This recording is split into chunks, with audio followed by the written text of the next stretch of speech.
Inside wonder and surprise are curiosity and awe. Inside play are improvisation and levity. Inside vision and vulnerability are trust, faith, and courage. Inside connection and attention are wholeheartedness, integrity, and love. Our lives are expandable, endlessly expandable too. Creativity is the great expander. In Dear Writer, I've compiled and collected 20 years of teaching and writing, what I've learned and what I've taught, but also what I grapple with in my own writing, what I talk to friends about over preferably spicy margaritas, and what I think about while spending time with my children or walking my dog. Some of the most important lessons I've learned about writing, I've learned by living. I teach writing as a practicing artist, the way a swimmer might help someone learn to swim, not from theory, but from getting in the water. You have to do it to learn how to do it. Get in the water, move your arms, and kick your legs. Trust your own buoyancy, and remember to breathe.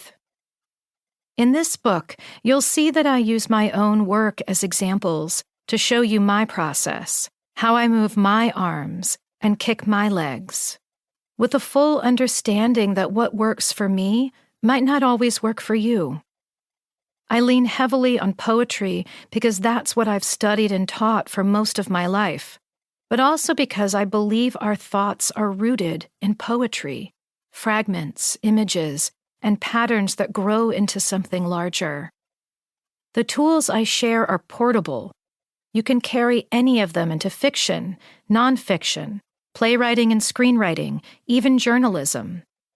All of us should be using the framework of poetry as we not only create, but live.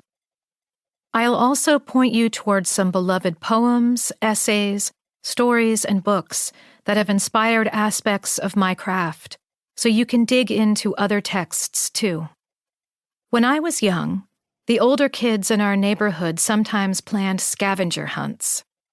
We'd hop on our bikes, playing cards slipped in the spokes so they'd whir like mopeds, and we'd ride from location to location, garages, mailboxes, notable trees, backyard swing sets, finding clues. This was the 1980s, and we were obsessed with the film The Goonies. As you read, imagine yourself on such a hunt.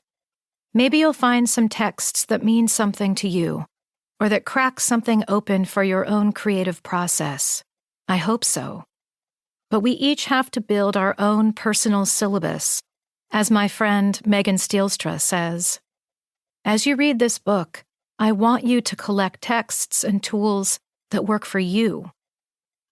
Dear Writer is full of pep talks, craft tips, writing prompts, and revision strategies inspired by these 10 principles of creativity. You can apply them to art making if you're a writer or a painter or a filmmaker or a musician.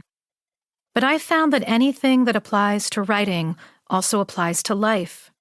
Problem solving is a creative act. Conversations are creative. Parenting is creative. Falling in love, leaving your job, changing your mind, all creative acts. Creativity isn't just about making art. Making your life is the ultimate creative act. I believe creativity is contagious, and when we put some of that into the world, it gets passed from person to person. Nothing that any of us makes or achieves happens without community, period. We need each other. I hope you're here because you know that embracing creativity will help you live a richer, more fulfilling, more connected life. If so, you're in the right place. Welcome. Now get in, trust your own buoyancy, and remember to breathe. Dear Writer, attention. Dear Writer, attention is a form of love. I know this as a parent, a friend, a teacher, What we turn To keep listening to this audiobook, I've left you a link in the description so you can do it at no cost thanks to Audible's 30-day free trial.